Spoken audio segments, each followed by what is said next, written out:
Late at night, your phone screen glows in the dark, and a quiet hum of anxiety is already pulling you toward a purchase button. One click turns that formless dread into something that feels almost like relief, and that is exactly how doom spending is born. Millions of people are not shopping because they are greedy. They are shopping because the future feels broken, and clicking buy is the one thing still within reach. Inflation is real. Housing costs have exploded, and the dream of owning a home has quietly slipped out of reach for an entire generation. The cost of living climbs faster than wages every single month, and that widening gap is not closing anytime soon for working Americans. When the big milestones, home ownership, retirement, financial security, start feeling mathematically impossible, people stop chasing them and start looking for something smaller to hold on to. You can't afford a down payment, so you buy the expensive latte. You can't afford a car, so you buy the sneakers you'll wear twice and then forget. Buying something small hands back a temporary sense of control, a brief signal that you still have power over at least one corner of your life. We are quite literally burning our future just to feel warm right now, and the numbers prove it. Credit card debt has reached levels that would have seemed unimaginable a decade ago, quietly eating away at the financial futures of millions of ordinary Americans. But why does stress push us so directly toward impulse buying? The answer runs deeper than most people think. When you buy something new, it feels like an act of agency. It tells the chaos around you that you are still here, still making choices, still in control. Your brain finds a desperate shortcut back to feeling capable when everything else feels completely out of your hands and beyond your reach. Here's what most people get wrong about dopamine. It's not about pleasure, it's about wanting, and the wanting is the entire point. Dopamine peaks at the exact moment of searching and clicking, not when the package finally lands on your doorstep the next afternoon. By the time that cardboard box arrives, the chemical rush has already vanished, replaced by a quiet, creeping guilt you didn't see coming. Each shopping cycle gives you maybe 10 seconds of relief before the anxiety floods back in and the whole loop starts over again. You are not shopping for products. You are shopping for a temporary ceasefire inside your own troubled mind, and the platforms already know it. Those stacks of unopened boxes in your hallway are monuments to the moments when you tried to buy your way out of feeling terrible. Every single package represents a brief attempt to purchase a small piece of peace during an overwhelming and exhausting day that left you feeling helpless. This is not a personal failure. The entire digital system has been engineered specifically to catch you at your most vulnerable and most emotionally depleted moment. Digital platforms know exactly when you are most likely to buy. They have mapped the behavioral pattern down to the precise second your resistance begins to drop. The algorithm reads your emotional state and waits for the exact moment your scrolling slows, then delivers the perfect product to exploit your momentary weakness.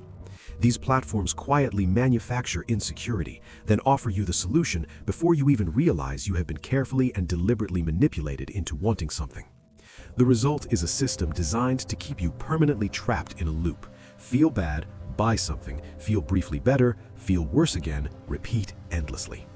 Fast fashion thrives inside that loop, converting your everyday anxiety into mountains of toxic waste that pile up in landfills on the other side of the planet. Every year, tens of thousands of tons of discarded clothing get dumped into massive landfills, poisoning ecosystems in countries most shoppers will never visit or think about. That $5 dress is not a bargain. Today's low price is tomorrow's real cost, paid in debt, environmental damage, and the slow erosion of your financial freedom.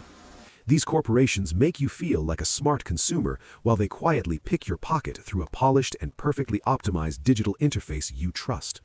By keeping prices artificially low, they blind you to the ecological devastation happening in developing nations, devastation driven entirely by your shopping cart and your credit card.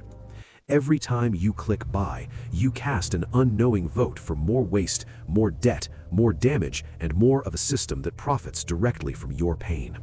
The screen you are staring at is not just a shopping portal. It is a mirror that reflects your deepest anxieties back at you, while offering false comfort. It is easy to fall for it. When the world feels this uncertain, these platforms are engineered to feel like the only things still within your control. Understanding how this machine works is the first and most powerful step toward breaking free from it entirely and reclaiming your own financial life. We have let faceless algorithms manage our emotions and quietly drain our bank accounts while we sleepwalk through a life we are barely conscious of living. Imagine redirecting all of that energy, all those midnight scrolling sessions and impulsive clicks, into something real that actually builds a more stable and meaningful future. Corporations want you to believe that peace and security are just one purchase away. They have always wanted you to believe that. They are wrong. Real peace of mind has never been found at the bottom of a cardboard box, no matter how fast the shipping was or how good the deal felt. So how do you actually break this cycle? Because simply telling yourself to stop does not work, and you already know that from experience.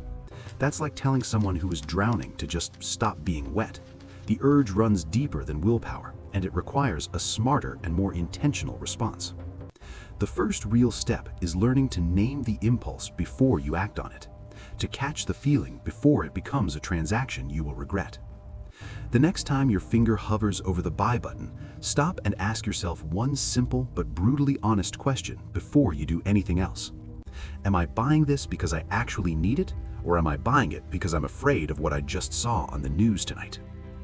Naming the emotion moves the mental activity from your reactive amygdala to your rational prefrontal cortex, and that shift gives you a window of genuine choice. That small pause is the difference between a decision you will feel good about and a regret sitting unopened in your apartment for weeks on end. The 72-hour rule is another strategy that genuinely works. Simply wait 3 full days before completing any purchase that was not already planned well in advance. Delete retail emails to cut off the temptation pipeline before it reaches you. Unsubscribe from the feed that keeps the loop alive. Track your emotional state when the urge to spend hits, so you can recognize the specific patterns and triggers that make you most vulnerable to buying impulsively.